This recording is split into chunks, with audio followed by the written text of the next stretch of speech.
بسم اللہ الرحمن الرحیم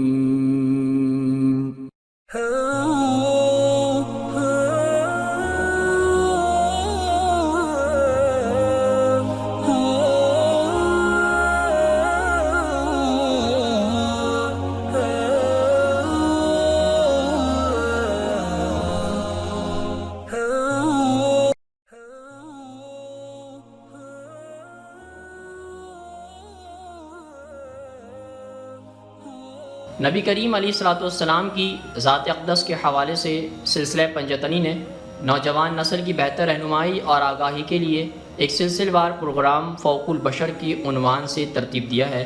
آج ہم انشاءاللہ اس سلسلے کی اگلی قسط کا آغاز کرتے ہیں۔ حضرت ابوبکر صدیق رضی اللہ تعالیٰ عنہ اور حضرت عمر کی موجودگی میں آپ علیہ السلام کی طبیعت قدرے سنبھل گئی، جیسا کہ عام طور پر ہوتا ہے۔ خاتمے سے پہلے اکثر لوگوں کی صحت پر بہتری کا گمان ہوتا ہے۔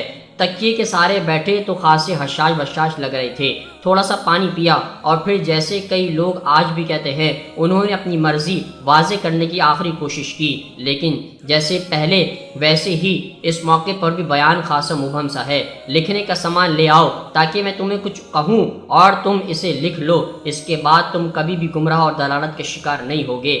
آپ علیہ السلام رک رک کر کہہ رہے تھے، دیکھیے میں یہ نہایت سادہ اور صاف درخواست تھی۔ یہ صورتحال کے پیش نظر معقول بات بھی تھی، لیکن ہوا یہ کہ کمرے میں موجود افراد میں یہ سنتے ہی افراتفری پھیل گئی۔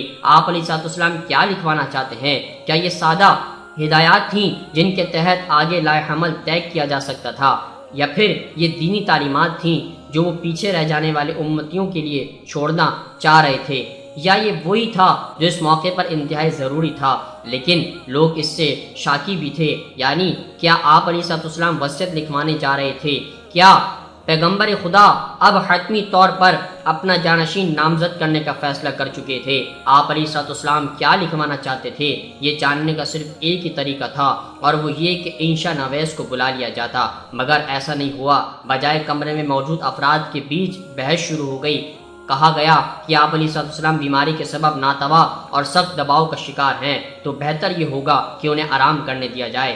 مریض کے کمرے میں سکون ہونا چاہیے۔ دلچسپ بات یہ ہے کہ وہ مریض کی ضرورتوں پر زور دے رہے تھے، ان کی آوازیں اونچی ہوتی چلی گئیں۔ یہ نہایت عجیب و غریب منظر ہے۔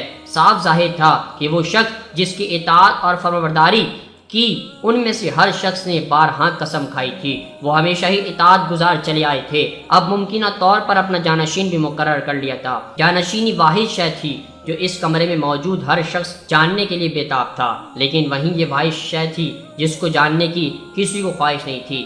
مجموعی طور پر یہ کہیے تو خالصتاً بشرا صفات کمزوریوں سے بھرپور منظر ہے۔ ہر شخص متفکر تھا، ہر آدمی کو آپ علیہ السلام کا خیال بھی تھا۔